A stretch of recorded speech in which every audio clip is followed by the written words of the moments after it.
Good morning and Jai Hind, dear students. This is your facilitator Shabnam Ara. Imagine a world where your entire life is governed by strict religious beliefs, where entertainment is frowned upon, clothing is plain, and even dancing is seen as sinful.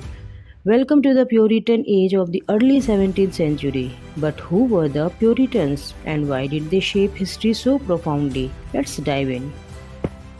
The Puritans were a religious group that emerged in England in the late 16th and early 17th century.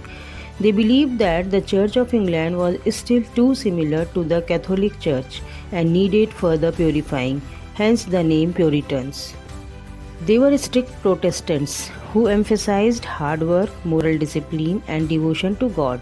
Their beliefs shaped not only England but also the American colonies, where many of them fled to escape persecution. Life in Puritan society was all about faith and duty. Your day began with prayers followed by work, whether it was farming, cooking, or crafting. Education was also is important, but only so. People could read the Bible. Boys learned trades and girls were trained to be good wives and mothers. One of the biggest rules, no fun. Games, theatre, and even celebrating Christmas were considered distractions from God.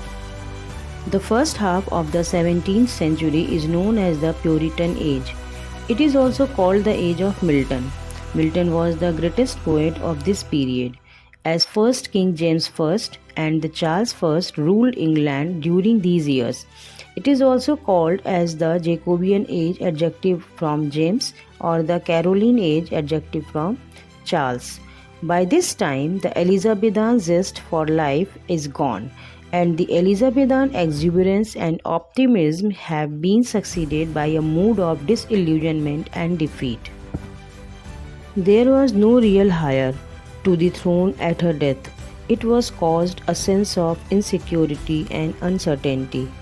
The Armada invasion of 1588 were still fresh in memories of men. The large number of successors, James of Scotland, Lady Arabella Stuart, certain English nobles of royal blood, various foreign princes, particularly the Infant of Spain and Italy, Essex himself. At Queen Elizabeth I's death, the Civil War broke out. By the following year, 1602, it was generally recognized that James of Scotland was the probable heir. James of Scotland was an unpopular personality as a sovereign. The court was immediate lowering its standards, slackness of discipline, loss of dignity, and increase in expenditure combined to produce dissatisfaction. In 1605, the gunpowder plot, which just missed its mark, and constant plotting against James went on for some time.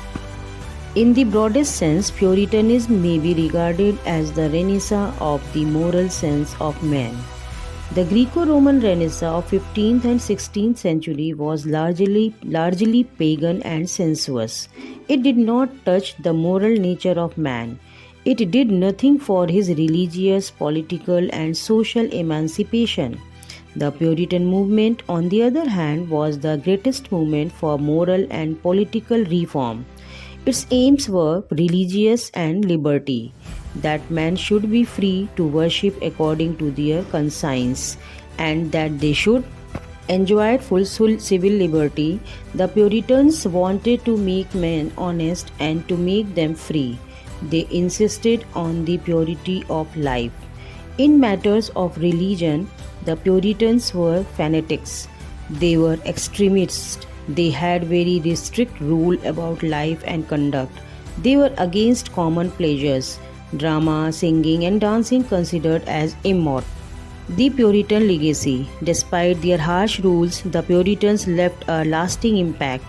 Their emphasis on hard work and education influenced American culture, and their ideas about self-governance helped shape democracy. So while we might not live under Puritan rule today, their influence is still very much alive. What do you think? Could you survive in a Puritan society? Let me know in the comments, and don't forget to like, subscribe, and stay tuned for more history videos.